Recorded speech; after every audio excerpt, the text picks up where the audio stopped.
Dr. Aaron Johnson is a hero. It's not every day your neighbor is hunted, shot, beaten, and lynched.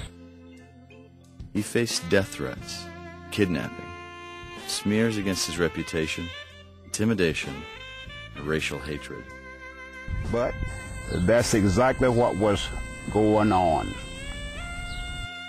And yet emerged a peacemaker, a political leader, minister, and the inspiration for a prison ministry that has reached over 700,000 inmates with the gospel of Christ.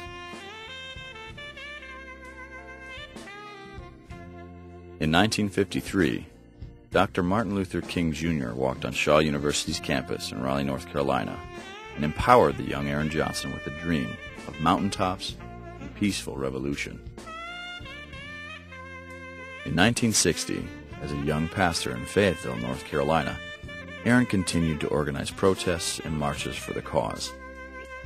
Fayetteville's historic market house was a perfect backdrop for their protests. In the 1800s, its colonial arches served as a marketplace for meat, produce, and slaves. Your first love is God. If your first love is not God, there's something wrong. In 1968, in the aftermath of Dr. King's assassination, North Carolina Governor Dan Moore enlisted Aaron into his Good Neighbor Council and sent him throughout the broiling racial landscape to confront hatred, prejudice, and his own fears. By the 1980s, Aaron Johnson's civil righteousness theology led him into politics. President Ronald Reagan chose me as an advisor. And Governor Jim Martin appointed me the first African American to be Secretary of the Department of Corrections for the state of North Carolina. I was black, a Republican, and a minister. I was ridiculed by just about everybody. As Secretary of Corrections, Aaron was invited to worship with inmates on death row.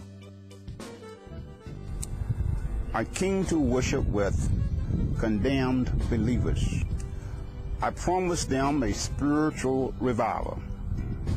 But a year later, I had to execute one of them. But I never forgot my promise to the church on Life Road. So when God placed former President Nixon, hatchet man Charles Colson, and his prison fellowship team in my path, I made my plea. I am the man from Macedonia, and I have come to ask for help. Help did come, as over 2,000 prison fellowship volunteers prepared to teach the gospel of Jesus in Aaron's 94 prisons.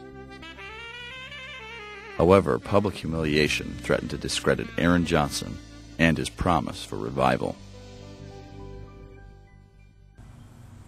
My name is Aaron Johnson, and this is my story.